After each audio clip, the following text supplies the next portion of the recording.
ABC News, 6 March 2024, leaders from Southeast Asia urge a peaceful resolution of South China Sea conflicts without using coercion or threats. Countries around China's land and maritime boundaries and the international community want China to halt. The South China Sea's unsafe and destabilizing behavior alarmed Australia's Prime Minister on Wednesday, pointing to the day's collision between Philippine and Chinese ships. As his nation concluded a three-day ASEAN meeting, Prime Minister Anthony Albanese made statements that did not directly criticize China for a slew of incidents in the disputed waters. A day after Chinese and Philippine Coast Guard warships crashed near a disputed shoal in the South China Sea, injuring 4 Filipino crew members, ASEAN leaders instead called for disagreements to be resolved via dialogue rather than threats. Authorities from China and the Philippines alternated blame for the event. Last year, there were multiple heated encounters between Philippine and Chinese Coast Guard ships in the contested area. The Prime Minister of Laos, Sonexay Siphandun, and Albanese co-chaired the summit. Albanese expressed concern about Tuesday's confrontation with Australia. He declared, "It is risky and raises the possibility of miscalculation, which can lead to escalation."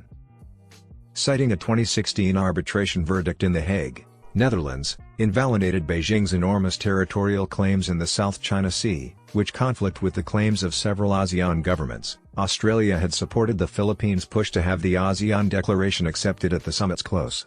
China rejected the decision. The 2016 ruling was not mentioned in the Melbourne Declaration, which was made public late Wednesday. A summit was convened in the Australian city to commemorate 50 years since Australia became the first external ASEAN partner. The statement advocated for the peaceful settlement of conflicts in conformity with international law, particularly the United Nations Convention on the Law of the Sea, without resorting to the threat or use of force through legal and diplomatic channels. It stated, "We urge all nations to refrain from taking unilateral actions that jeopardize regional peace, security, and stability." Albanese said concessions had to be made to find language that ASEAN leaders could agree upon during the summit. According to Albanese, everyone agrees that we must ensure that any operation in the South China Sea reduces tension rather than escalating it.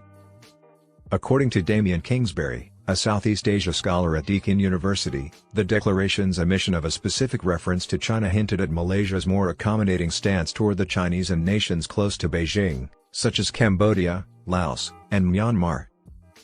Kingsbury says it's a veiled criticism of China, which is about as strong as consensus would allow. At the September ASEAN meeting in Indonesia, leaders decided to move up the negotiation process with China to finalize a code of conduct for the South China Sea in 3 years.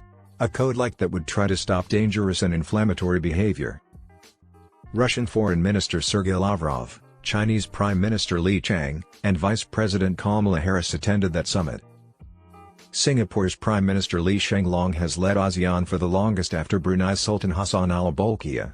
On Tuesday, she stated that it would take some time to finalize the code because challenging issues still need to be settled. The summit has also been clouded by the ongoing violence and humanitarian catastrophe in Myanmar, an ASEAN nation where a military junta took power in 2021. The leaders' statement stated that they strongly condemn the continued acts of violence. Officially, Myanmar was not allowed to attend the Melbourne conference. That Tun, an Australian diplomat, reportedly still represents Myanmar at the summit, but neither the Australian government nor the Myanmar embassy in Australia would comment on this.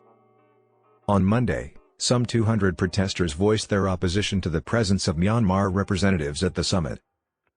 Zan Yanagus Mao, the Prime Minister of East Timor, was also an official observer at the summit, after ASEAN agrees to admit Asia's newest nation.